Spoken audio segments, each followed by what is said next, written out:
ايه ازيكم يا حلوين؟ عاملين ايه؟ يا رب تكونوا بخير. شوفوا بقى الخير الجميل اللي لسه عندنا في البيت، بشاير البيت الجديد. شايفين الجمال؟ شايفين السكر؟ شايفين الخير الجديد؟ بشاير البيت الجديد. يلا نشوف هنعمل ايه في البشاير ديت.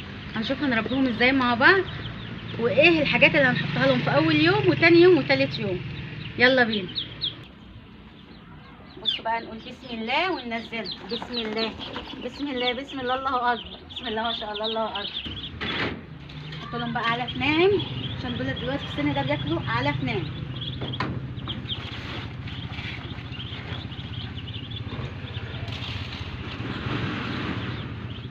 ناخد بس الخشن ده،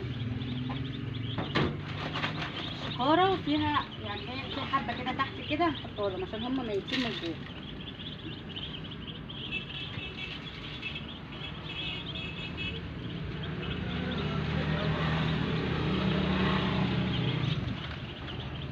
بسم الله بسم الله. عسل عسل عسل عسل. بصوا بقى، هنستخدم ايه بقى في الميه هنا؟ اول يومين هنستخدم تدرة سيكولية، ممكن يكون يعني ايه كل يوم واحده، يعني هنقول 3 ايام. باين كده ده مضاد حيوي 250 جرام.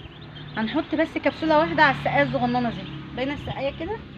طيب ليه بقى يا ساميه؟ عشان ساعات بيبقى فيه التهاب سره للبطايه ما تكونش كملت، بيبقى فيه مثلا مبسوطين ان انا خرجتهم، انا حابساهم من الصبح هم عايزين يجروا. فانا هحط لهم دلوقتي حبايه مضاد حيوي، علشان طبعا لو في اي ميكروب اي حاجه او اي حاجه دخلت عليهم وهم بيفقسوا تظبط معاهم الدنيا شويه. بسم الله. وحاجه ورايا.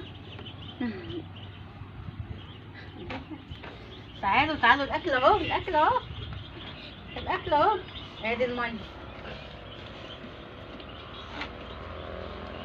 بصوا هم عايزين يجوا يشربوا. بصوا بقى، بعد 3 ايام بنحط اللي هو انتينال، يعني ده للاسهال، ده مطهر معه للاسهال. بسم الله ما شاء الله، الله اكبر، عطشانين.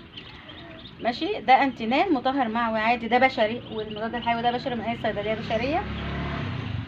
بعد ما بنخلص المضاد الحيوي 3 ايام بنحط الانتينال ده 3 ايام برضه، علشان لو في اي اسهالات او في اي حاجه يمنع اي اسهال. كمل لهم شويه اكل.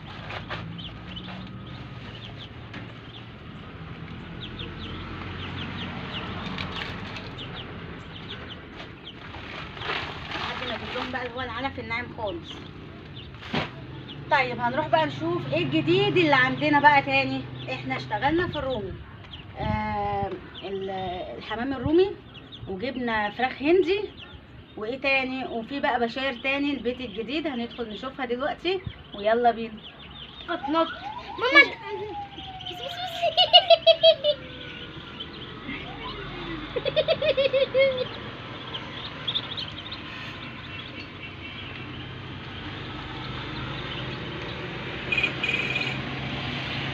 عشان محبوسين طول اليوم ما صدقوا يخرجوا.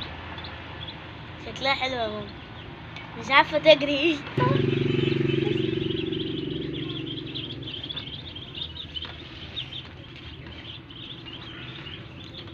هياكلوا الزرع وهياكلوا الملوخيه. بص، هياكلوا الملوخيه بتاعت عمر، وهم ده يجي يضربهم.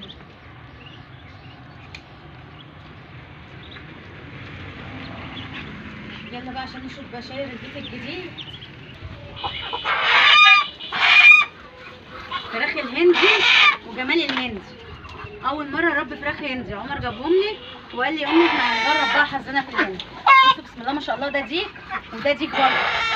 البرابر في الهندي بترقد وبتطلع بيض، يعني بتبيض وبتطلع كتاكيت، مش زي البلدي. الفراخ البلدي ما بترقدش غير قليل قوي. فما شاء الله احنا هنجرب حظنا في الهندي، والصلاه على النبي احنا هنبقى ملوك الهندي.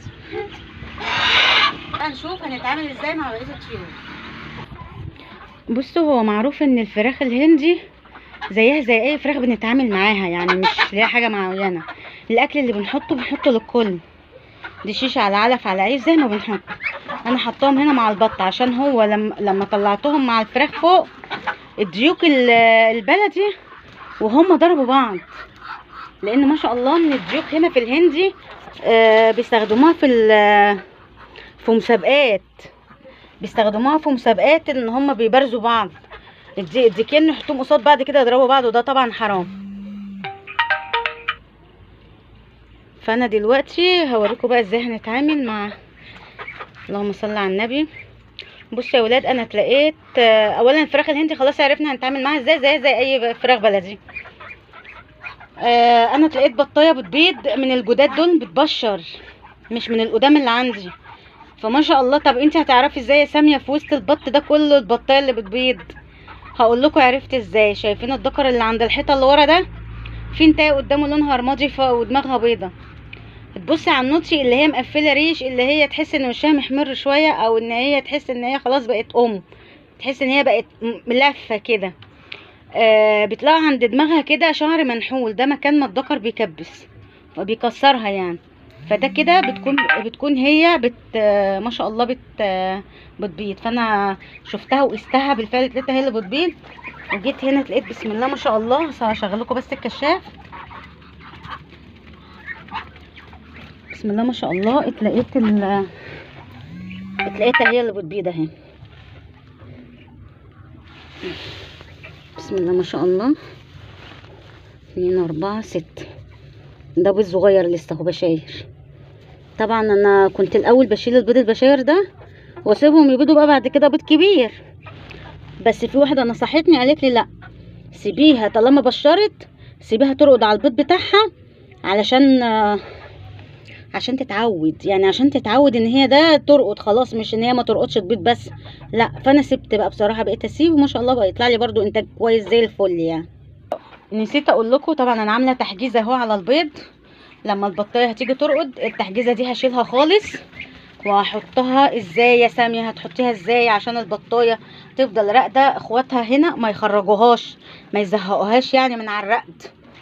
طيب بنعمل ايه بقى؟ بنجيب بصوا بنيمها كده بالعرض بحيث ان هم دول ما يجوش جنبها، ما يعرفوش يخشوا عندها. شايفين؟ بنيم التصديره كده وهي بتبقى جوه بقى زي ما انتم شايفين. هشغلكوا بس الكشاف. هي بتبقى جوه كده. بسم الله. شايفين؟ ده مكان البوكسه بتاعتها زي ما شايفين. هنا بحط لها الاكل والميه هنا كده، بحيث ان مفيش حاجه تدخل تضايقها، بحيث ان هي لما تيجي تطلع البط بتاعها يبقى محكوم. تاني حاجه مفيش حاجه تيجي تنقر فيه وتاكله، لان ساعات بيحصل عمليه افتراس.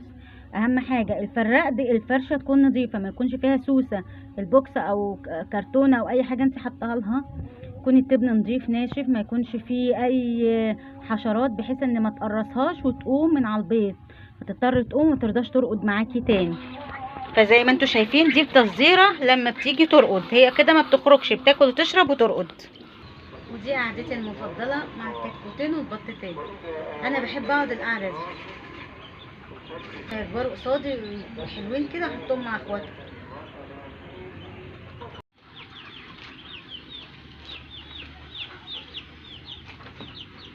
يا رب اكون فدتكم النهارده في المعلومات ديت، وان شاء الله باذن الله ربنا يطرح في بيوتكم البركه والخير كله. استنوني في فيديو جديد.